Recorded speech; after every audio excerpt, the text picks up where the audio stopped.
그 반지하에 이제 막 살면서 제 공간도 없고 방도 없고, 그래서 그렇게 입소문이 이제 퍼지게 되면서 온오프 믹스 상에서 유례없는 일이 벌어졌어요. 2년 연속 1위 강의가 됐습니다. 제가 갔던 기업이 뭐 삼성, 포스코, LG, 카카오, 전국에 있는 기업을 다 다닌 거잖아요.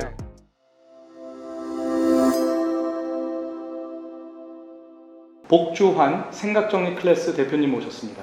안녕하십니까? 네, 안녕하세요. 반갑습니다. 언제부터 어떤 일로 시작하셨습니까? 이제 본격적으로 사회생활을 했던 거는 2010년도부터 시작을 했고요. 그때 처음으로 했던 게 EBS 교육방송 진행자를 이제 시작으로 해서 여러 가지 뭐 그 아르바이트 경험도 되게 많아요. 돌잔치 MC라든지 결혼식 사회라든지 네. 그렇게 하다가 이렇게 소개를 받아서 EBS 교육방송 진행자를 시작을 했어요. 근데 EBS 교육방송 진행자라고 해도 거기에서 이제 딩동댕 유치원에서 MC 하는 거 있잖아요.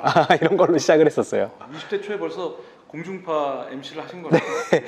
그래서 MC를 하다가 군대에 갔다 온 다음에 어떤 일을 하면 좋을까라는 그런 생각을 하면서 제가 평소에 잘 못했던 그런 영역을 공부를 하자라는 생각을 했었어요. 네. 말을 되게 잘하는 사람이 되고 싶었는데 마음처럼 말이 잘 나오지 않고, 네. 또 글을 잘 쓰는 사람이 되고 싶었는데 책을 많이 읽어도 이렇게 아웃풋이 잘 안 되더라고요. 네. 그래서 막 연구를 하다 보니까, 공부를 하다 보니까 생각 정리를 잘하면 말하기도 글쓰기도 또 아이디어 기획도 사업도 잘할 수 있구나라는 거를 깨닫게 되는 순간이 있었어요. 네. 그래서 저는 이것을 막 더 연구해서 나만 알고 있자가 아니라 배운 즉시 사람들한테 알려주자. 그래서 이제 지인들에게, 또 학교 동기들에게, 또 그리고 교수님들께 막 알려드리다 보니까 이것저것 소문이 나게 되면서 재능 기부로 시작했던 것이 이제 돈을 받으면서 이제 시작을 하게 돼서 그럼 사실 네. 대학생 때 학생 창업을 하신 셈이에요.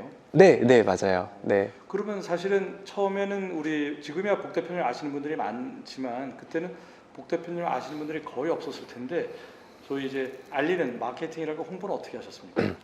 처음에는 마케팅을 생각하고 일을 한 것이 아니기 때문에 네. 마케팅을 어떻게 하자 이렇게 생각을 하진 않았었어요.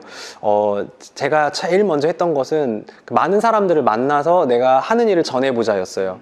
가장 먼저는 옆에 있는 사람들은 누구나 생각을 하고 머릿속이 복잡하고 정리가 필요하잖아요. 그럼 이제 가서 물어보는 거예요.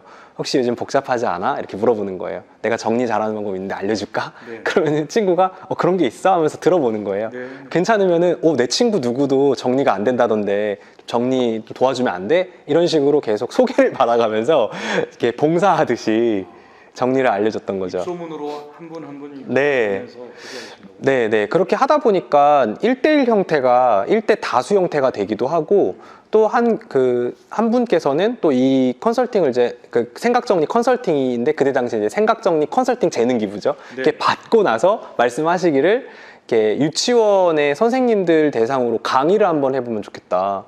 뭐 이런 제안들도 이제 해주시더라고요. 그래서 이제 강의까지도 경험을 하게 된 거죠. 이렇게 계속 하다 보니까 너무 재밌는 거예요. 네. 내가 원래 못했던 일인데 이게 또 노력을 해서 잘하게 되고, 잘해서 이것을 컨설팅이 아니라 막 강의 형태로도 하고 있는 제 자신을 보면서 이런 일을 계속 하려면 어떻게 되지? 라는 그런 생각을 했어요. 네. 그때 당시에 그 강사가 한번 돼보고 싶다라는 생각을 해서 인터넷을 막 뒤져봤는데 기업 교육 강사, 또 아니면 대학 교수, 학원 강사, 뭐 여러 가지 학교에서 시간 강사, 뭐 여러 가지가 있더라고요. 근데 이런 것들을 어떻게 하면 할 수 있지? 라고 생각을 해보니까 다 보니까 경력, 이력, 학력 이런 것들이 굉장히 제가 들어가긴 진입장벽이 너무 높았어요. 네. 그래서 여기서는 내가 살아남지 못하겠다. 그리고 무명인 제가 또 생각정리라는 굉장히 생소한 그 분야잖아요. 네. 이런 분야를 알리기에는 정말 좀 힘이 될 수도 있겠다라는 생각을 하면서 좀 좌절하고 있었는데, 때마침 그때 당시에 좀 유행했던 컨텐츠가 뭐였냐면은 유행했던 플랫폼이 뭐였냐면은 모임 강의 플랫폼이 있었어요. 네. 온오프 믹스라고. 네. 온오프 믹스 있죠. 네. 네, 그래서 온라인과 오프라인을 믹스한다라는 뜻이었던 것 같아요. 그래서 거기에다가 올리면은 어떤 경력이나 이력이나 학력이나 그런 부분들이 아니라 오롯이 제 콘텐츠만을 가지고 얘기를 할 수가 있는 거예요. 네. 그래서 이제 거기에 저의 콘텐츠를 올리게 되면서 본격적으로 이제 방금 질문 주셨던 마케팅이라는 게 시작된 거죠. 네. 그 대표님 이 생각 정리 아까 말씀하실 때 공부를 하고 그 공부한 걸 나눠주고 싶다 하셨는데, 그러니까 저희 세대는 사실 생각 정리 이런 표현 말고 그 전에 저희가 토니 부자니 만든 마인드맵, 그럼 그 마인드맵을 공부를 하셔서 이렇게 발전시키신 그런 개념. 그러니까 마인드맵을 관심을 갖고 공부를 하다 보니까 디지털 마인드맵이 있다는 것도 알게 됐어요. 곰곰이 생각해 보니까 우리나라에서 디지털 마인드맵 중에 알마인드는 제가 제일 잘 쓰는 것 같은 거예요. 네. 어느 정도였냐면은 이 알마인드라는 소프트웨어를 딱 보잖아요. 그러면은 여기에서 단축키를 이걸 누르면은 이게 더 좋겠는데? 그러니까 UX와의 동선 같은 것들을 막 생각하게 되고 디자인을 생각하게 되고 또 매뉴얼을 F1 누르면 딱 나오는데 매뉴얼을 얼마나 많이 봤는지 나중에 거기에 띄어쓰기랑 오타 몇 개를 발견하게 됐어요. 파워 유저시고 베타 테스터 같은. 예. 네. 그래서 제가 건의를 드리고 싶었던 거예요. 그래서 이제 건의도 드리고 싶었고 마음속에는 내가 이 알마인드를 정말 사랑하고 좋아하는 이 프로그램인데 이거를 공인 강사라는 걸 위촉을 받아서 활동을 하면은 내가 더 열심히 하겠다 이런 생각이 드는 거예요. 그래서 제가 전화를 걸어서 그 고객센터에 전화를 처음에 걸었죠. 네. 그래서 누구십니까? 그래서 제가 저는 복주환이라는 사람인데 알마인드에 대해서 좀 건의를 드리고 싶다. 그랬더니 알마인드 당시 마케터님이셨던 분께 전화를 바꿔주셨어요. 네. 근데 그분이 저와 한 짧게 통화하셨거든요. 네. 몇 마디 안 나누셨는데 저의 어떤 열정 같은 거를 느끼셨는지 우리 회사에 초대하고 싶고 네. 직접 당신과 대화를 나누고 싶다. 네. 그래서 이제 딱 만나셨는데 지금 뭐 하는 일이 뭐냐 했더니 휴학생이라고 얘기했거든요. 네. 예, 근데 되게 깜짝 놀라셨다는 거예요. 말을 하면서 정말 열정이 많이 느껴지고 이 주제에 대해서 공부를 많이 했다라는 느낌을 얻으셨대요. 자기네 소프트웨어에 대해서도 너무 예. 하시고. 네. 그래서 저한테 원하는 게 뭐냐라고 해서 저는 이 디지털 마인드맵, 알마인드를 포함한 생각정리 툴을 전국적으로 많이 알리고 싶고 특히 알마인드를 제가 무료이다 보니까 널리 알리고 싶다. 그래서 저는 공인 강사라든지 아니면 여기에서 뭔가 위촉해주는 뭔가가 있으면 더 열심히 책임감을 갖고 할 수 있을 것 같다라고 솔직하게 말씀을 드렸더니 그러면은 우리가 그냥 줄 수는 없고 테스트를 한번 받아봐야 된다. 어떤 테스트요? 그랬더니 개발자, 마인드맵 전문가 그리고 실제 유저들 다 이렇게 모아가지고 한 10대 명을 모아서 테스트를 한번 테스트를 받아보자. 그래서 일정 점수를 뛰어넘으면 우리가 위촉을 해주는 걸로.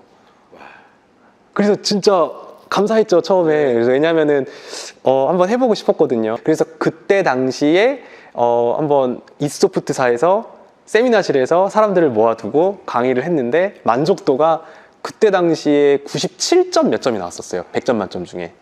근데 이제 그걸 받고 나니까 뭔가를 해야 될 거 아니에요.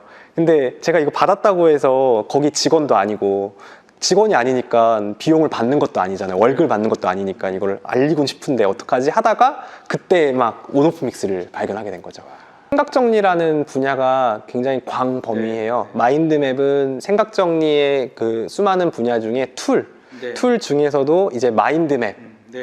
그래서 마인드맵도 공부를 했었고요. 또 로직 트리, 그러니까 맥킨지의 로직 트리라는 또 개념도 있고요. 피라미드 스트럭처 이런 개념들도 있고 또 MEC 프레임워크 이런 부분들도 있고 또 생각정리라는 것 자체가 이런 툴로서 접근도 가능하지만 또 어떤 것들도 있냐면은 주제별로도 접근이 가능해요. 말하기를 위한 생각정리, 문서 작성을 위한 생각정리, 아이디어 기획을 위한 생각정리, 또 여러 가지 사업을 펼쳐나가는 생각정리, 또 목표와 시간 관리에 대한 생각정리.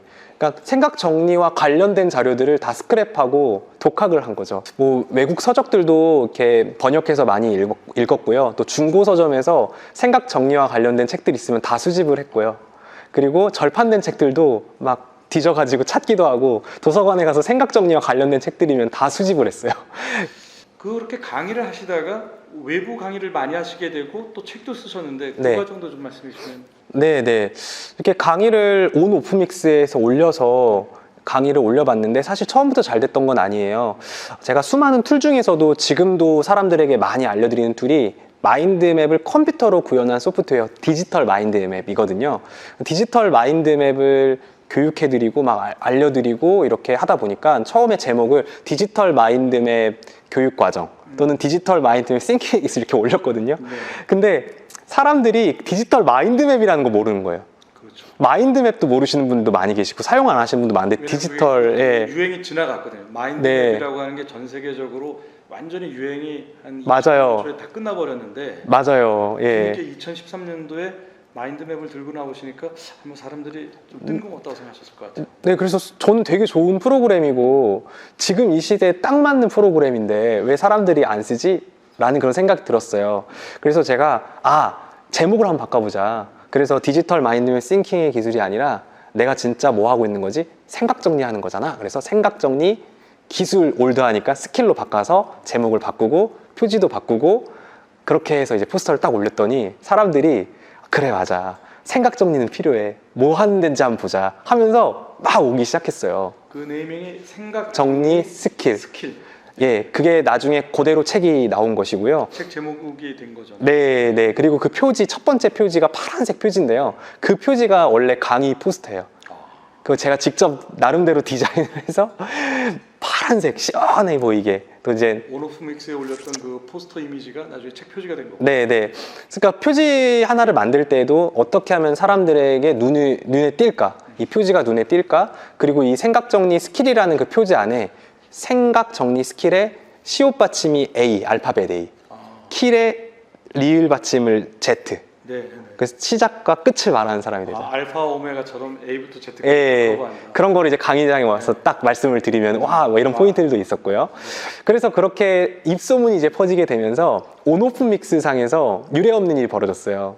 2년 연속 1위 강의가 됐습니다. 상위 노출이라고 하잖아요. 네. 사람들이 그러니까 50명 강의가 이제 수용이 가능한 강의장이었는데요. 네. 이렇게 한 번 열 때마다 200명이 막 대기를 해요. 2년 동안.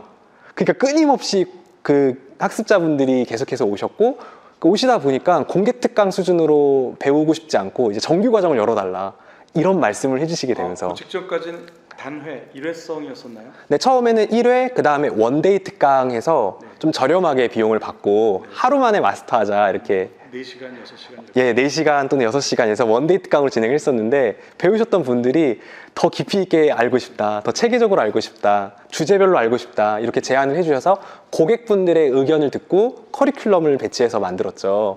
그래서 이젠 정규과정, 그 다음에 또 정규과정에서는 기초과정, 중간과정, 또 심화과정, 마스터 코스 이런 식으로 계속 발전을 하게 됐고 아까 기업 교육을 어떻게 시작하게 됐냐면 그렇게 불특정 다수의 사람들이 온오프미스라는 그 플랫폼에 와서 제 강의를 들었잖아요. 네. 근데 그 중에는 순수하게 직장인분들이 생각정리를 배우고 싶었던 분들도 계시고 또 일반인 분들도 많이 오셨지만 기업 교육 담당자님들이 그럴 수 있겠네요. 요즘 트렌드가 뭐가 있는가 네. 보자. 이 강의가 왜 이리지? 해서 이제 딱 오셨던 거죠. 네. 들어보니까 우리 직장인 분들에게도 수업을 하면 참 재밌겠다라는 생각을 하셨고 저한테 이제 제안을 주시기 시작한 거예요. 그때 당시에 연락 왔던 곳 중에 가장 인상이 깊은 곳이 바로 법무연수원이었습니다. 네. 법무연수원에서 검사님들 대상으로 생각정리 교육을 좀 받고 싶다. 네. 이렇게 연락이 왔고 그리고 이제 그렇게 출강을 했는데요. 그때가 2016년이었을 거예요. 네. 그래서 그때 강의를 했었는데 법무연수원 원장님께서 이렇게 순방이라고 해야 되나요? 그 수업을 어떻게 하고 있는지 이렇게 강사들이 어떻게 하는지 이렇게 돌아다니다가 아멘 감찰하듯이 이렇게. 예, 딱 앉으셔서 제 수업을 들으셨대요. 네네. 근데 이제 딱 1교시 듣고 무슨 생각을 하셨냐면 이거는 검사님들 다 배워야 되는 수업이다. 오. 그래서 그때 이제 한 1년 동안 1교시 교육을 저로 이제 배치를 해서 1교시 뭐 한 달에 한 번 가셨나요? 아니면 뭐 1년에 거의 뭐 한 달에 한 네다섯 차례 이런 식으로 갔을 거예요. 그러니까 일주일에 한 번씩 네. 충북 진천이거든요. 네네. 계속해서 출강을 하면서 한 1년, 2년 이렇게 하니까 거기서 이제 정기적으로 강의를 하게 된 거잖아요. 네네. 그래서 법무연수원 초빙 교수 네. 위촉도 이제 네네. 생기고 그래서 그렇게 잘 봐주셔서 강의를 하면서 계속 확장을 해나갔던 거죠. 검사님들이기 때문에 나보다 공부를 더 잘할 거야. 나보다 더 똑똑할 거야. 나보다 더 대단할 거야 라는 마음을 갖고 접근했더라면은 기가 죽어서 강의를 못했을 것 같아요. 근데 저는 어떤 생각을 항상 교육을 했냐면은 직업, 직급, 뭐 또 이제 어떤 경력 이런 거 다 내려놓고 사람이라면 누구나 생각 정리가 어렵다. 라는 그 어떤 본질적인 걸로 접근했던 것 같아요. 처음에는 좀 뭔가 되게 이렇게 심리적으로 이렇게 막 너무 막 자신감이 넘치고 그런 상황은 아니었어요. 어떤 생각을 했었냐면은 대상에 집중을 하다 보면은 제가 해야 될 말들에 집중을 못 하겠더라고요. 그래서 콘텐츠에만 집중을 하자. 그리고 저들이 아는 것과 그들이 아는 것과 그리고 모르는 것. 또 제가 아는 것과 제가 모르는 것. 이걸 분명하게 구분을 해서 그분들이 모르는 것에 집중을 해서 교육을 해드렸던 거죠. 그런 형태로 이제 교육을 하다 보니까 되게 재미있게 들어주셨고 반응도 높게 나오고 그래서 계속해서 많은 이제 전국에 있는 이제 기업으로 이제 가게 된 거예요. 그때 당시에 교육을 하기 위해서 기업 교육을 하기 위해서 혼자만 있었다면은 그 수많은 업체, 그러니까 수많은 기업체에 가진 못했을 것 같아요. 제가 갔던 기업이 뭐 삼성, 포스코, LG, 카카오 전국에 있는 기업을 다 다닌 거잖아요. 네. 근데 이제 저의 교육을 좋게 봐주셨던 에이전시라는 업체들이 있었고요. 또 기업 교육 전문 업체들이 있었고요. 이렇게 매니지먼트 해주는 곳들이 되게 많았었는데 거기에서 저를 소개를 많이 해주시게 되면서 전국적으로 이제 강의를 하게 된 거죠. 네. 그렇게 계속 강의를 하셔도 충분히 또 책도 내셨는데 책을 한 권 내신 게 아니라 지금 뭐 여러 권 내셨잖아요. 책에 대해서도 좀 설명해 주시면요. 강의를 많이 하다 보니까 문득 무슨 생각이 들었냐면은 생각 정리라는 것은 전국에 있는 많은 사람들이 들었으면 좋겠다. 생각 정리 스킬은. 그런데 강의는 일회성이잖아요. 그렇죠. 네. 그리고 지금처럼 온라인 클래스가 아니라 다 라이브이기 때문에 듣다가 이제 한순간에 다 휘발되어 버린다는 느낌이 드는 거예요. 근데 제 콘텐츠는 계속 쌓여가고 바뀌어가고 업그레이드가 되는 거잖아요. 네. 이거를 남겨두고 싶었고 전국에 저의 콘텐츠를 알리고 싶었어요. 그래서 이 강의를 하다가 중간에 여러분들을 위해서 제가 교재를 만들 거다, 책을 쓸 거다, 여러분들 많이 응원해달라. 그래서 막 이런 식으로 계속해서 사람들한테 약속을 했었어요. 네. 근데 어느 날 그 자리에 오셨던 분 중에 한 분이 지금의 천구루 숲이라는 출판사의 소속 작가님이셨던 거예요. 네. 그분이 제 강의를 딱 들으시더니 방금 오늘 강의를 마칠 때 책을 출간하고 싶다고 말씀하셨는데 제가 좀 우리 출판사 대표님 소개해주고 싶다. 예, 그렇게 소개를 이제 해주신 거죠. 그래서 그때 소개를 받아서 청구루 숲이라는 곳에서 이제 책을 출간을 하게 되었죠. 근데 그때부터 생각을 했었던 것이 저는 하고 싶은 말이 되게 많았었어요. 그리고 이 한 권에 다 담을 수 없다라는 생각도 했었어요. 그래서 제가 처음에 출판사 대표님께 또 제안을 했었고 함께 기획을 했었던 내용이 뭐냐면 책을 한 권에서 그치는 것이 아니라 최소 못해도 난 이 출판사에서 3권을 출간할 거다. 시리즈로. 네네. 그래서 스킬, 스피치, 기획력. 네. 그거를 이제 썼을 때부터 말씀을 드렸었고요. 저는 이런 이야기를 드렸어요. 반짝하는 베스트셀러가 아니라 길이길이 두고 볼 수 있는 베스트셀러를 쓰고 싶다. 그래서 많이 조언을 해주시고 많이 도움을 주셨으면 좋겠습니다. 이렇게 얘기를 드렸죠. 네. 그렇게 해서도 이제 책도 내시고 집필 하시는 작가로서 그리고 강의도 하시고 그걸로 이제 좀 충분히 잘하고 계셨는데 그러다가 코로나가 네. 다가왔어요. 예, 근데 코로나 기간에 오히려 더 많이 매출이 오르시고 성장하시고 이랬다고 들었는데 그건 어떻게 가능한 거였습니까? 사실 처음에 이제 코로나가 딱 닥쳤을 때부터 한 6개월 동안은 매출이 떨어졌어요. 네, 그랬을 것 같아요. 네, 다 마찬가지였잖아요. 강의도. 외부 강의 다 못하시고. 예. 그러니까 코로나 이전 2019년에 외부 출강이 얼마나 많았냐면 연 200회에서 250회 정도. 와. 예, 그러니까 진짜 막 전국을 다니면서 주말 빼고 명절 빼고 가족 강의만 빼고 했던 거예요. 전부 다 그 예. 강의하신 셈이네요. 네. 예, 그랬는데 코로나 딱 오고 나서 강의 연락이 다 끊겼고 다 취소가 된 거예요.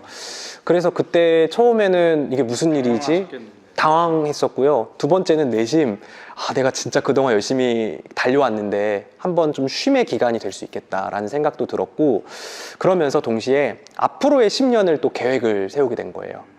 4번째 책 당신의 생각을 정리해드립니다가 바로 그 내용이 담겨져 있는 건데요. 그동안 내가 가르쳤던 생각 정리 또 많이 업그레이드가 되면서 제가 생각 정리를 교육해드렸잖아요.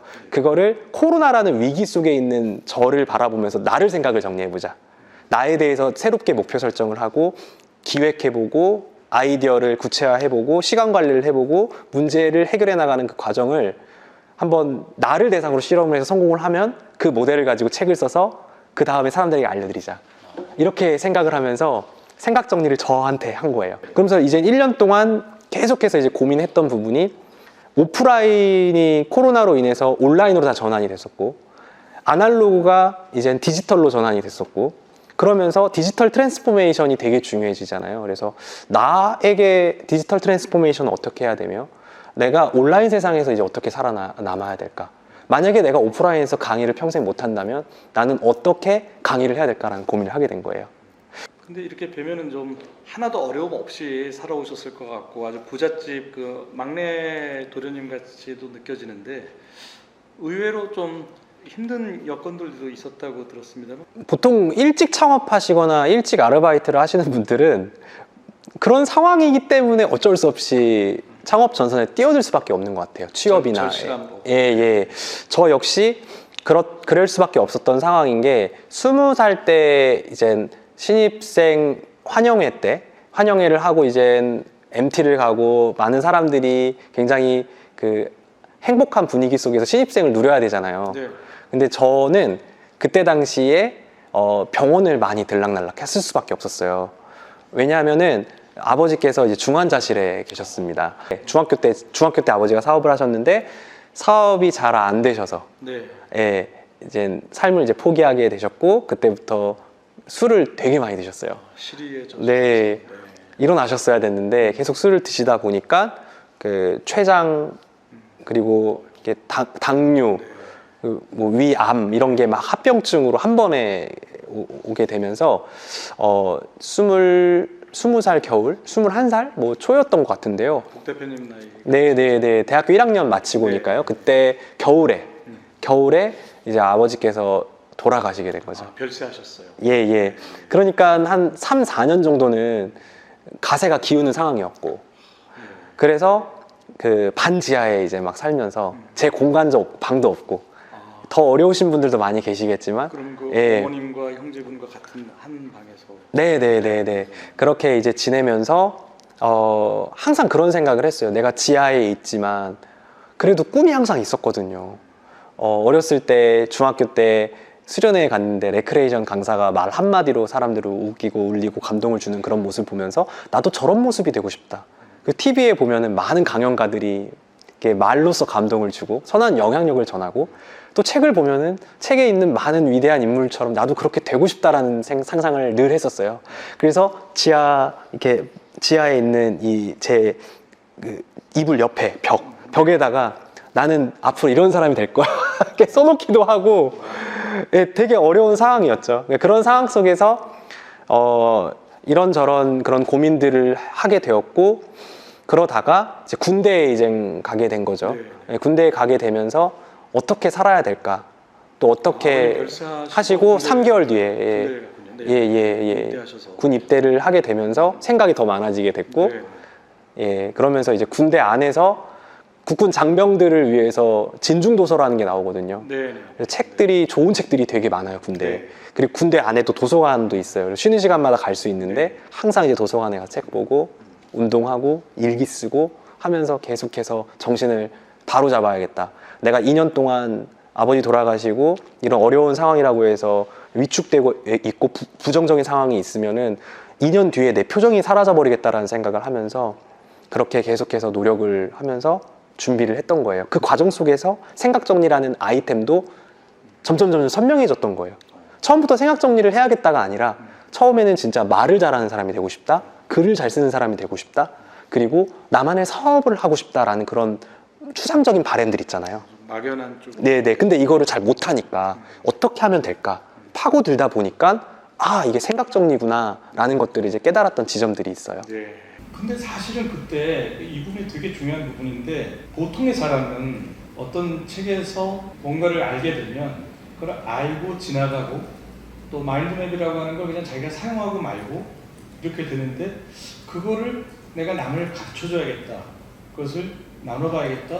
또 심지어 그 알마인드 회사 이스트소프트에다 연락해서 나를 지정해달라. 이렇게 하는 거는 모험이잖아요. 처음에는 생각 정리라는 주제로 시작하진 않았을 거 아니에요. 네. 그 바로 전 단계는 제가 당장 할 수 있는 게 돌잔치 MC. 대본을 받아서 외워서 돌잔치를 진행을 하고 결혼식 MC. 네. 그리고 레크레이션 강사. 네. 이런 것들은 정해져 있는 틀이 있기 때문에 그 안에서 이제 진행을 하고 말씀 주셨던 것처럼 비용을 막 받을 수 있게 됐어요.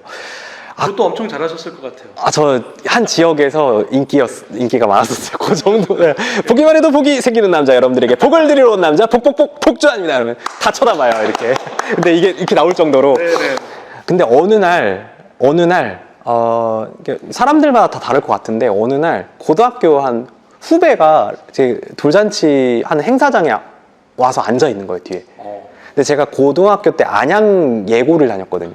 아, 그 명문 안양예고 출신이십니까? 네. 안양예고의 연극과를 네. 다녔었는데 그때 당시에 그러니까 후배가 예술고등학교 다녔을 때는 예고 같은 경우는 선배가 되면 될수록 약간 존경도 받고 그렇죠. 인기도 더 많고 막 이렇게 후배들이 막 우러러보는 그런 분위기가 있어요. 네. 3학년 그러니까 그 친구가 1학년이었는데 네. 그러니까 저를 되게 우러러봤고 제가 굉장히 뭐 큰 MC나 아니면은 뭐 배우나 이렇게 유명해질 줄 알았던 거예요. 그런데 작은 행사장에서 물론 저는 그 행사장이 저한테 가장 큰 행사장이었는데 네. 그 친구가 보기에는 제가 작은 행사장에서 그렇게 행사 아르바이트를 하고 있는 모습을 보니까 좀 뭔가 의아했나 봐요. 그래서 아무 생각 없이 저한테 와서 형님 오랜만이에요. 근데 형님 여기서 왜 그러고 있어요? 이렇게 딱 얘기를 하는 거예요. 근데 그 얘기를 딱 듣는 순간 저는 정말 최선을 다해서 이 일을 했었거든요. 근데 제가 이 일이 부끄러워서가 아니라 맞아, 내가 지금 여기서 뭘 하고 있는 거지? 그러니까 하루 나에게 주어진 일을 최선을 다해서 하고 있는데 사람들에게 웃음을 주는 일도 나한테 정말 의미 있는 일이지만 내가 진짜 원했던 일이 무엇일까를 생각을 해봤어요. 그래서 그때 진지하게 제 일을 고민을 했었고 그러면서 말이라는 건 도대체 뭘까? 이 말이라는 건 주어진 대본이 있고 이 대본 안에서 레크레이션이나 돌잔치처럼 행사 진행하는 그런 말들도 있지만 또 다른 말들도 분명히 있을 것 같은 거예요. 그래서 더 진지하게 책을 보고 파고들면서 돌잔치나 레크레이션 MC를 안 할 때는 또 도서관에 가서 계속 책을 보고 하면서 그 무언가를 발견하기 위해서 치열하게 막 노력을 했던 것 같아요. 그러니까 걸어 다니면서 손에서 책을 계속해서 이러고 걸어 다녔어요. 왜냐면은 저분들이 강연을 하고 멋진 명사가 된 이유가 있는데 되게 신기한 게 그분들이 추천하는 도서들이 겹치는 것들이 많은 거예요. 네. 그래서 이런 책들을 읽으면 언젠가 저런 분들을 만날 때 대화가 좀 통하지 않을까? 라는 생각이 들었었어요. 그래서 계속 읽다 보니까 거기에서 이제 힌트를 얻게 된 거예요.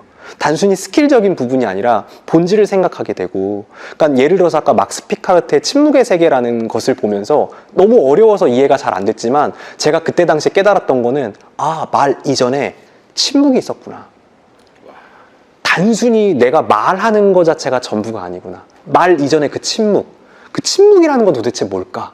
지금 내가 이 사색하고 있는 게 침묵일까? 막 이런 것들을 메모하면서 적었던 거죠. 정말 대단하고 훌륭하십니다. 그러니까 제가 생각 정리가 안 됐던 사람이고 그걸로 인해서 좀 답답함을 되게 많이 겪었고 지금은 툭 하면 말이 나올 정도로 정리된 어떤 언어들이 나오긴 하지만 네, 놀랍습니다. 예전에는 말을 하려고 하면은 머릿속이 새하얘지고 하다 보면 횡설수설하게 되고 용두사미꼴로 이제 마무리가 되고 하니까 되게 스트레스 받았거든요. 돌잔치 같은 그런 어떤 대본이 있는 행사들은 잘 하지만 대본이 없고 하는 그런 행사들은 도대체 어떻게 해야 될까라는 고민을 많이 했었어요. 강연은 어떻게 해야 되는 걸까? 그때 당시 한참 테드, 세바시, 네. 세상을 바꾸는 시간 15분 이런 강연회가 또 열풍이었기 때문에 저런 강연회에서 좀 말을 하고 싶은데 난 대본이 없으면 말을 못 하는데 어떻게 하면 이런 말들을 만들어낼 수 있을까? 이런 고민들을 했었습니다. 네. 그래서 이렇게 책도 많이 이렇게 내시고 점점 더 많은 사람이 알게 되고 또 코로나 기간 중에 오프라인 강의를 못 하게 되고 나니까 대표님이 이제 온라인에 이제 진출하시게 됐어요. 네, 네. 그 진짜 좀 해보고 싶었던 게 있었어요. 네. 사실 초등학교 때 꿈이 뭔가를 생각을 해보면서 어린 시절에 제가 하고 싶었던 게 개발자 네. 그리고 웹 디자이너가 꿈이었어요. 어. 그래서 실제로 초등학교 5, 6학년 때 제가 포켓몬스터 다음에 나왔던 디지몬이라는 만화가 있거든요. 네. 디지몬 어드벤처라는 만화가 네. 있어요. 그 괴물들 네. 네. 거기에 매니아여가지고 이 커뮤니티를 내가 만들면 좋겠는데 해서 제가 웹사이트를 직접 만들어 보기도 했고요. 그때 당시에 다음이었을 거예요. 네. 다음 그 카페 있잖아요. 커뮤니티를 직접 만들어서 그때 당시에 진짜 수만 명이 들어오는 디지몬 사이트가 있기 전에 제가 컴퓨터를 만들어서 야후에 상위 노출된 거예요. 지금 용어로. 그러니까 블로그나 카페를 만드시는 그게 아니라 홈페이지를 네, 만들었어요. 홈페이지를 만드셨어요. 나무웹 에디터라는 거를 있죠. 컴퓨터 나무웹 에디터 있죠. 학원에서 이제 배워서 그걸로 홈페이지를 막 네. 저 학급 거 그러니까 네네. 친구들 홈페이지도 만들고 네네. 그 디지몬 홈페이지도 공식 홈페이지라고 해서 제가 만들고 초등학생 때요? 5학년 때요. 5학년 때. 와. 네. 그래서 홈페이지 만드는 걸 되게 좋아했었어요. 그래서 제가 그때 생각했던 게 이런 생각이 들었어요. 첫 번째, 일단 강의를 오프라인이 아니라 온라인으로 하자. 그때는 생소했지만 줌으로 도전을 해보자 해서 줌 강의를 열었는데 웬걸? 오프라인보다 더 많이 오는 거예요. 그때도 온오프 믹스 같은 데도 홍보하셨습니까? 그때 당시에는 이제 SNS, 페이스북, 네. 예, 페이스북으로 했었고요. 인스타그램이나? 예, 인스타그램은 그때 많지 않았었어요. 페이스북. 페이스북으로 했었고요. 그리고 블로그. 블로그. 예. 그런 형태로 이제 모집을 했었고요. 네. 그랬더니 사람들이 많이 오는데 전 세계에 있는 사람들, 한인들이 오시는 거예요. 와. 미국에서도 오시고. 오히려 오프라인 할 때보다 예. 더 다양하고 네. 분들도 찾아오시는 거네요. 그래서 이거 뭐지? 저는 오프라인을 해야 사람들이 온다고 생각했는데 이제 전 세계인들이 오게 되니까 오히려 인원들이 더 많은 거예요.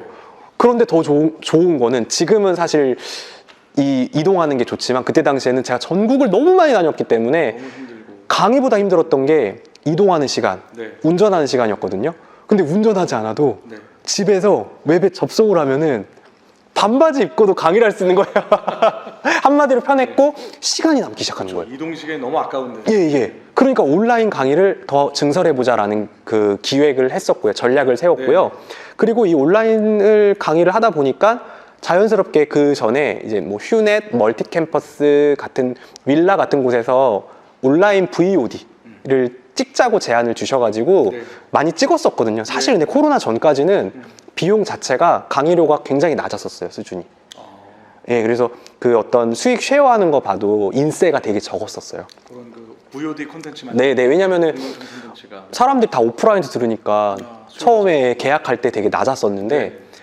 근데 코로나 이후에 웬걸 그때 만들었던 것들이 자동적으로 팔리기 시작하는데 네. 왜냐면 거기에서 이제 코로나니까 사람들이 오프라인 현장에 강의를 못 오잖아요. 그러니까 전국 기업에 영업을 해서 어떻게 팔리는데 그 인세가 높진 않았는데 인세가 낮았음에도 불구하고 많이 찍어놨는데 그게 월에 이젠 고정 수입이 막 생기기 시작하기 되는 거예요. 그래서 너무 깜짝 놀란 거죠. 그래? 그러면은 그때 당시에 핫했던 플랫폼이 클래스 101. 그렇죠. 클래스 U, MKYU 이런 곳에서 섭외 요청이 막 들어오는 거예요. 네. 우리랑도 같이 하자. 그래서 거기 하나하나씩 딱 만들어놨는데 네. 그때부터는 필요성이 높아졌으니까 네. 강사에게 주는 인세가 더 높아진 거예요. 네. 그 수입에 대한 매출 예. 비율이 달라졌겠죠. 그러면서 VOD도 체계적으로 찍어서 교육을 하니까 만족도는 또 높아지고 그러니까 이런 어떤 선순환이 되니까 저도 되게 즐겁게 이제 강의 촬영도 하고 또 강의 출강을 하지 않지만 그 어려운 시기에 이제 비용이 네네. 그 매출이 점점점 늘어나게 된 거예요. 수입이 많이 다변화되고 늘어나고. 게다가 시간도 많아지고요. 시간도 준비하시는. 왜냐하면 VOD는 한 번 촬영하면은 그 다음부터는 자동 판매가 일어나기 때문에 그러다 보니까 무슨 생각이 들었냐면은 그래 외부 플랫폼을 이용하는 게 아니라 생각정리 클래스라는 나만의 사이트를 만들자. 복주한 플랫폼을 만들자. 네, 그러면 우리 고객들이 다 여기에 와서 다 보실 거고 저도 전문적인 지식들을 체계화해서 만들어낼 수 있을 거고 수익적인 측면에서도 100% 수익이잖아요. 그렇죠. 홈페이지 제작하는 것만 빼고. 그래서 제가 그때 이제 홈페이지 만드는 거를 많은 활동들을 해봤으니까 플랫폼들을 분석을 하면서 저희 사이트, 웹사이트, LMS 사이트, 그래서 강의 사이트를 만들게 됩니다. 그래서 강의 사이트를 딱 만들고 나니까 진짜 신기한 게 여기에서 100개 팔려야 나는 그 매출이 여기서 10개만 파도 매출이 똑같이 나는 거예요. 네네.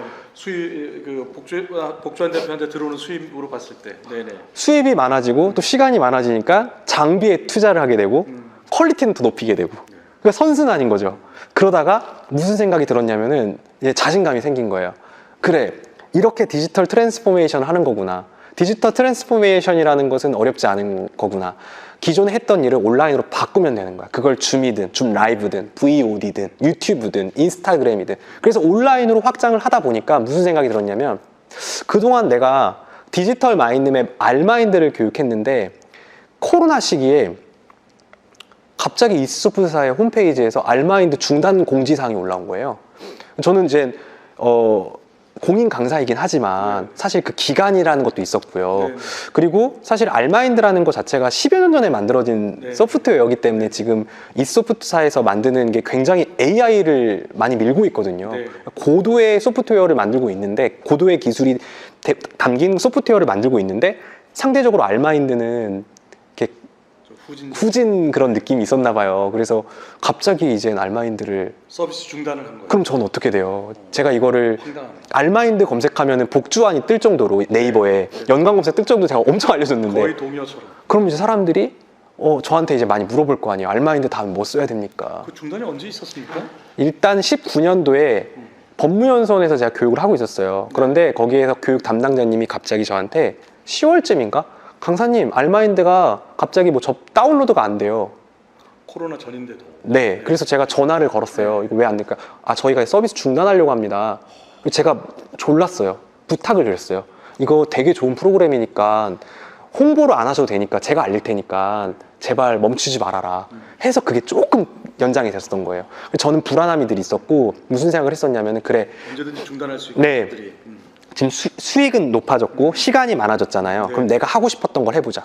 어렸을 때부터 나는 개발자가 되고 싶었고 웹 디자이너가 꿈이었는데 내가 비전공자지만 좋은 팀원들을 만나면은 알마인드 또는 그 이상의 소프트웨어를 만들 수 있을 거야 라고 생각을 해서 그래서 그렇게 이제 탄생을 한 것이 이 마이로직 트리라는 마이로직 트리. 네, 데이터 마이닝 기술을 접목한 AI 생각성이 소프트웨어라는 이름으로 그 국가 지원 사업도 이제 받게 됐는데요. 네.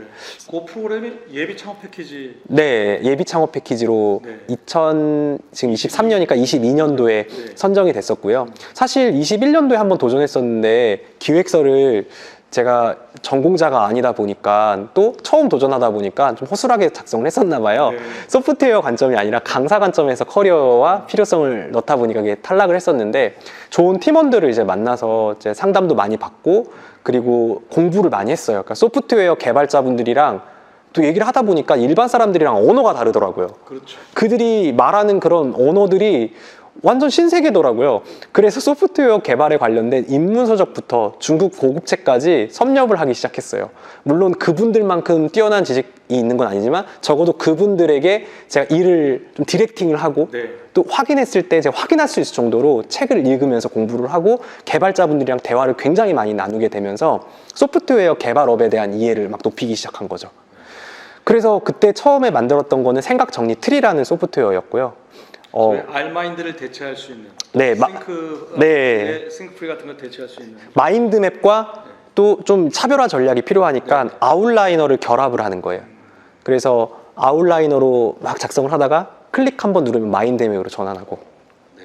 그리고 챗 GPT가 나오고 나서 바로 그 기술을 접목을 시켜서 AI로 글을 써주는 네. 마인드맵에 그런 거를 이제 접목해서 하겠다 이렇게 이제 했던 거죠. 네.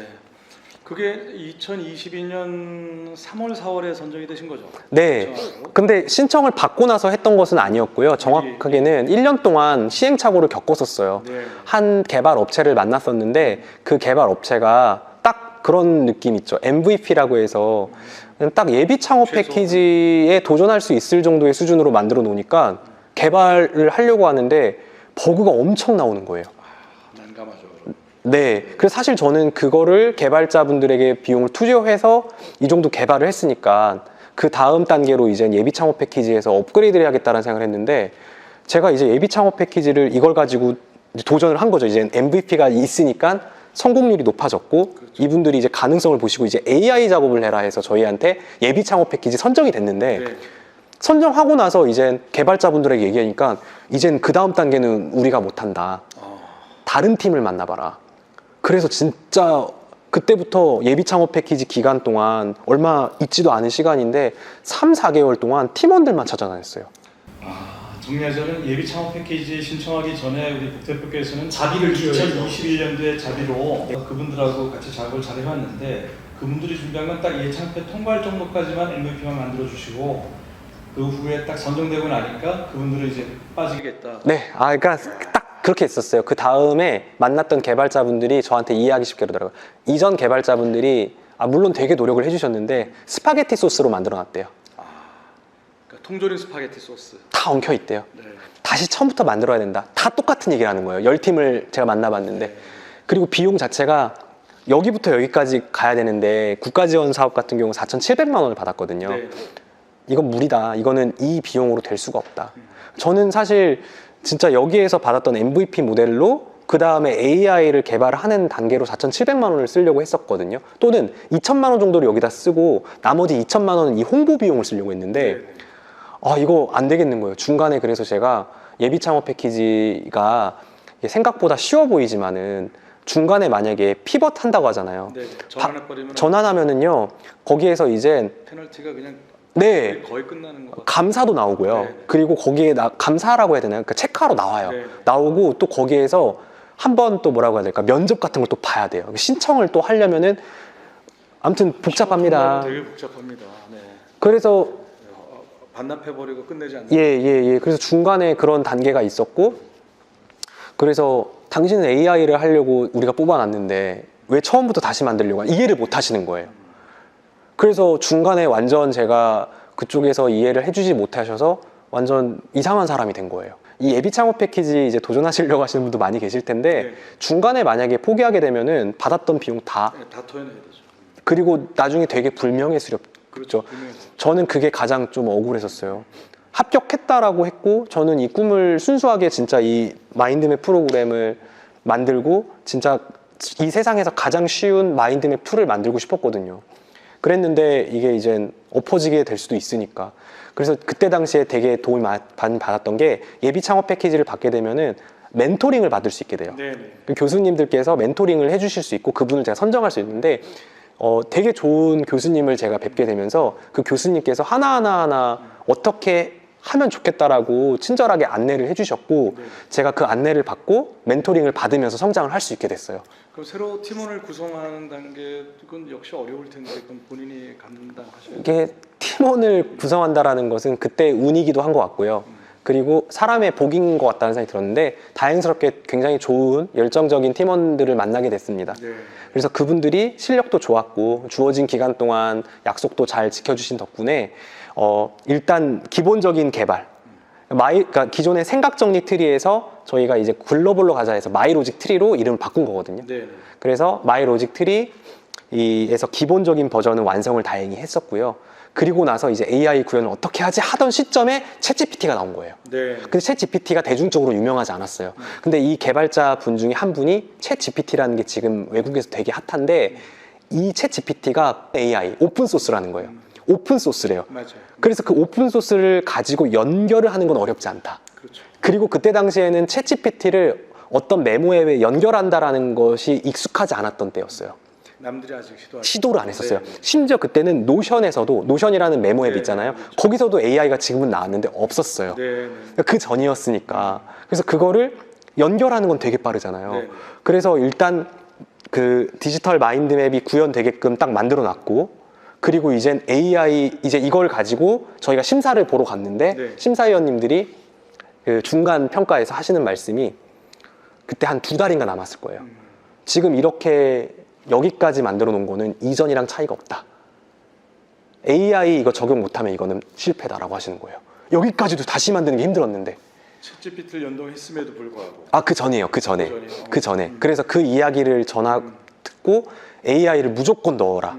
안 그러면 통과 못 한다. 근데 불가능이었던 거예요, 사실은. 근데 그때 당시에 아까 말씀드린 것처럼 이제 연결이 되는 건데 그 개발자분이 아이디어로 챗GPT를 연결을 해보자. 네. 이거는 오픈소스이기 때문에 12월지 않죠. 불법적인 것도 아니고 네. 이거는 굉장히 좋은 아이디어로 봐주실 거다. 그렇죠. 네. 그래서 이 디지털 마인드맵 소스가 이제 예쁘게 만들어졌으니까 코딩이 예쁘게 됐으니까 여기에다가 챗GPT를 접목을 시켜서 할 수 있는 그 단계로 네. 말 그대로 예비 창업 패키지 정도 수준의 그 결과물을 만들어낸 거죠. 그럼 그게 12월에 완성이 된 건가요? 네, 그래서 딱 한 2달 정도 남겨놓고 그런 어떤 위기가 있었고요. 그때가 추석 명절에 꼈을 거예요. 네. 개발자분들이 저도 그렇고 진짜 이 명절을 다 반납하고 개발을 했었거든요. 네. 그렇게 한 덕분에 이 심사위원분들이 그 다음 단계 미팅을 계속 했었거든요. 왜냐면 저희가 만약에 통과를 못 하게 되면 거기 담당 다 난처해지죠. 난처해지잖아요. 그러니까 계속해서 미팅을 할 수밖에 없었고 할 때마다 발전하는 저희의 모습을 보면서 놀라워하셨고 최종적으로 최종 발표를 하시는데 마지막에 이제 거의 박수를 치시더라고요.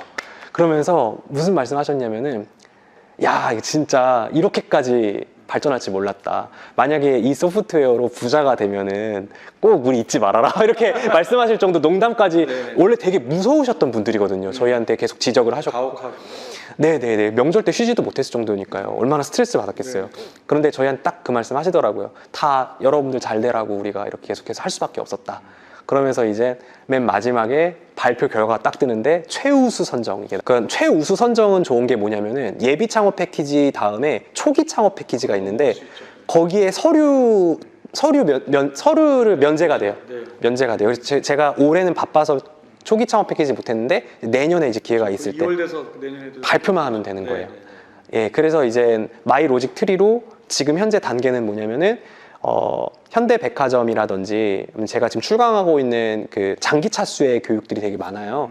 거기에 마이 로직 트리를 접목시켜서 실제 직장인들이 생각을 정리할 수 있도록 테스트를 하고 있었고요. 하다 보니까 너무 어려운 게 웹 같은 경우는 많이 이렇게 환경이 변하지가 않는데 핸드폰은 매년 새로 핸드폰이 나오고 네. 핸드폰 기종이며 버전이 다 달라요. 네, 네. 그래서 제가 처음에 이젠 웹 버전, 앱 버전 반응형으로 만들어놔가지고 잘 되겠다 싶어가지고 오픈했더니 회사에 가서 한 100명이 있어요. 100명에서 동시에 가입해주세요 하는 순간 버그가 팍팍 터지는 거예요. 그러니까 핸드폰마다 이게 호환이 되고 안 되고 뭐 소스가 되고 안 되고 뭐 버그가 계속 나오니까 야, 이거 진짜 소프트웨어 개발이라는 것 자체가 인원이 점점점 많아지고 비용이 많이 들고 서버값도 높아지고 하는 이유가 있구나. 그 예비 창업 패키지 그 금액만으로 다 그 비용이 그 1년 다 커버겠습니까? 아니요. 제 자비를 계속 투여를 하고 있고요. 서버 비용만 해도 이제 고객들이 많아지면 많아질수록 비용이 커지는데. 저 예비 창업 그 패키지 때 홍보 안 했는데도 그래도 1000명 정도가 사용을 해주셨거든요. 네. 예, 저희 어떤 기존에 팔로워 하셨던 분들이 이거 나왔대 하면서 사용도 해주시고 팬분들이 사용을 해주셨는데 근데 그 서버 비용이 점점 커져요. 인원 많아지면 많아질수록. 그래서 사실 지금 현재 단계는 어떤 생각을 좀 많이 하고 있냐면은 소프트웨어에 대한 생각을 열심히 또 하고 있어요.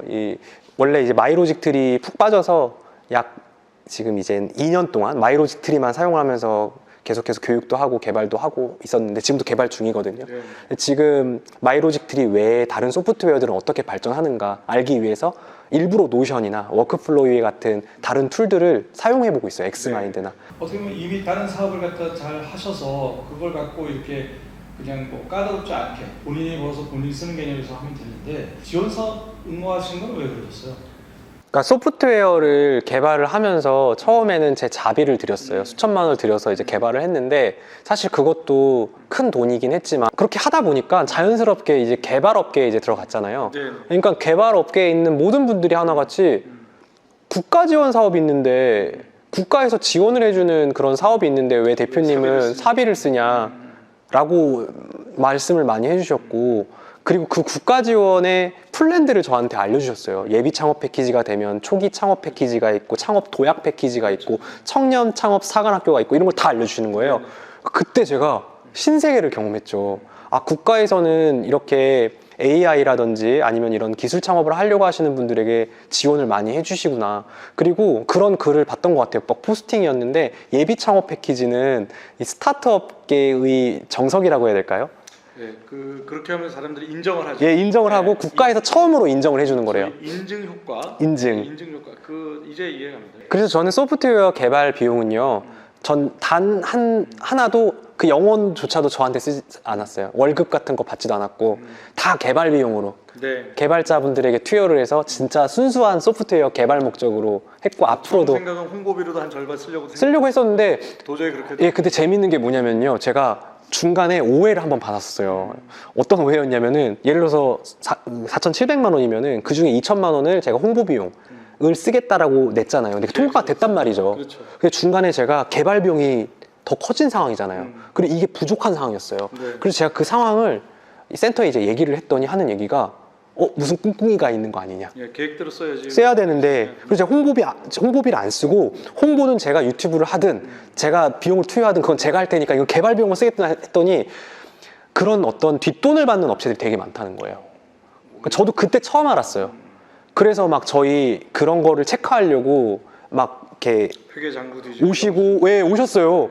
되게 억울하더라고요. 막 죄인 같고. 근데 전 투명하니까 하나도 그런 게 없으니까 네네. 당연히 통과가 됐고 네네. 진짜 기술 비용으로 이 정도까지 만들었다라고 이제 생각을 해주셨을 때 되게 리스펙 해주셨어요.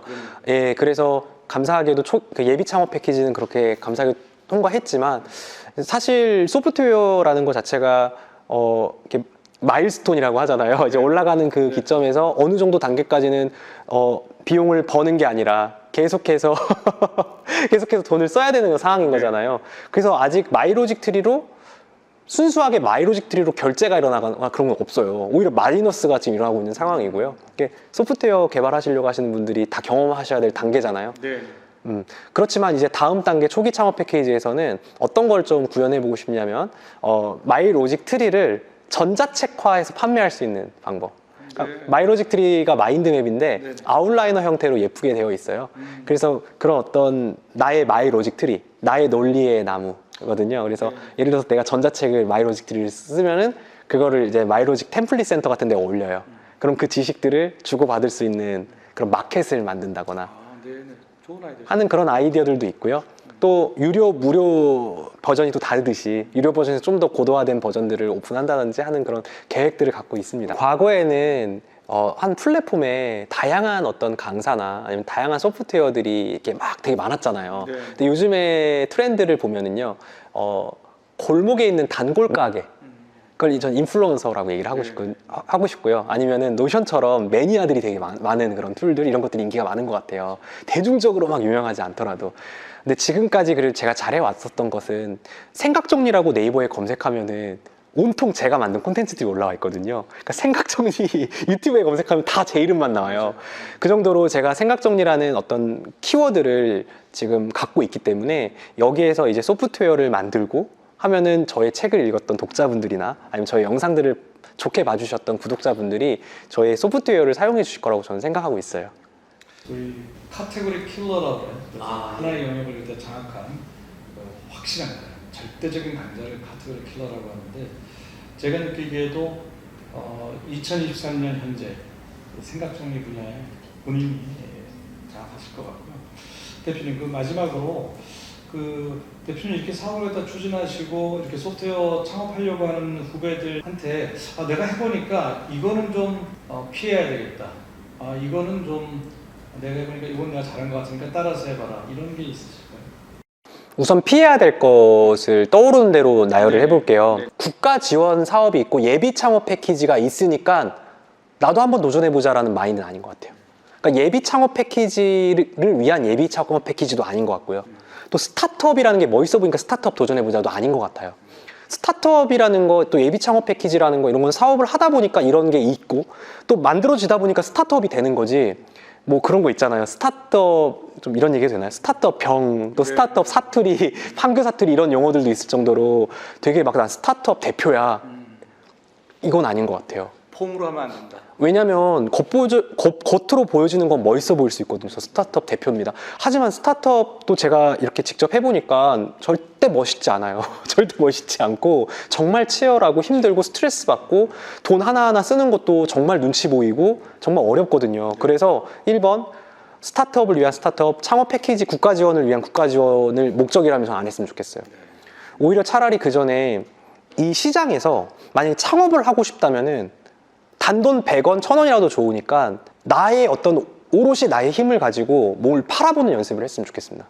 그게 지식이든 아니면은 콘텐츠든 아니면 이런 어떤 커머스 사업이든 네이버 스마트 스토어든 이렇게 팔아보고 또 고객들을 만나보고 고객들의 언어를 읽어보고 하면서 내가 이 시장이라는 게 이렇게 돌아가고 있고 돈을 버는 흐름은 이런 거고 여기서 돈이라는 것은 고객과의 가치 교환이고 그 고객과의 가치 교환 속에서 그 가치를 높여주면은 나도 돈을 많이 벌 수 있고 돈을 많이 벌려고 하다 보니까 혼자 안 되니까 팀원들이 필요하고 돈을 관리하려고 하다 보니까 회계팀이 필요한 거고 전략을 하려고 하다 보니까 마케팅이 필요한 거고 이런 느낌들 있잖아요. 네. 이런 경험들을 차곡차곡 쌓아 나가다 보니까 근데 자금이 없네. 그러니까 국가 지원 도전을 해봐야겠구나라는 순수한 마음이 있어야 되지 않을까라는 생각이 들어요. 말씀드리다 보니까 생각난 게 네네. 이게 그냥 그런 얘기 많이 있어요. 국가 지원 받아보신 분들이 물론 쉽게 하시는 분들도 있으시겠지만 대부분의 시작하시는 분들은요, 혼자 하는 게 훨씬 더 쉽다. 아, 혼자 하는 거. 차라리 그 돈을 버는 게 더 쉽다. 국가 지원 받은 돈을 내가 버는 게 더 쉬울 수도 있다. 아, 네, 네. 그만큼 정석으로 가는 길이거든요. 되게 어려워요. 그 페이퍼 워크 하는 것 자체도 되게 어렵고, 페이퍼 워크라고 표현하잖아요. 그래서 제가 아까 질문의 뜻 중에 뭐가 있냐면 사실은 국가지원금을 받는 순간 족쇄를 차게 되고 감시 감독을 받게 되니까 이거 되게 편하지가 않거든요. 근데 좋은 건 있습니다. 우리가 그러니까 그러니까 대학에 가고 대학원에 가고 석사가 되고 박사가 되고 하면서 그 과정 속에서 나름대로 코스라는 게 있잖아요. 네. 근데 그런 정석을 밟아본다는 거는 되게 대단한 경험이었던 것 같아요. 네. 사실 잘 생각해 보면 저 역시도 처음에 생각 정리했을 때 무작정 부딪히면서 재능 기부로 네. 강사가 되고 컨설턴트가 되고 또 책도 막 주먹구구식으로 어떻게 해서 책이 나오고 그러면 체계를 잡아가면서 저만의 길을 만들었는데 네. 정부가 이미 만들어 놓은 그 엘리트 코스가 있잖아요. 네. 그거를 받아보면서 와, 이렇게 사업이 만들어지는 거구나라는 걸 경험해 보는 거는 앞으로 개인이 하는 게 아니라 정말 기업이 되어가는 거, 그러니까 사업이 되어가고 또 기업이 되어가는 그 과정 속에서는 어쩌면 한 번쯤은 경험해 보면 되게 좋은 코스가 아닌가. 그래서 그렇게 한번 경험해 보는 건 너무너무 좋아서 제가 이렇게 말씀을 드렸다고 해서 쉽게 포기하라는 말씀은 아니고, 예, 그 도전은 진지하게 해보셨으면. 가볍게 여기지 마시고 하시라. 네, 네, 맞아요. 그렇게 해보시면 좋지 않을까라는 생각이 듭니다. 네. 오늘 긴 시간 내주셔서 정말 감사합니다. 대표님 고맙습니다. 예, 고맙습니다.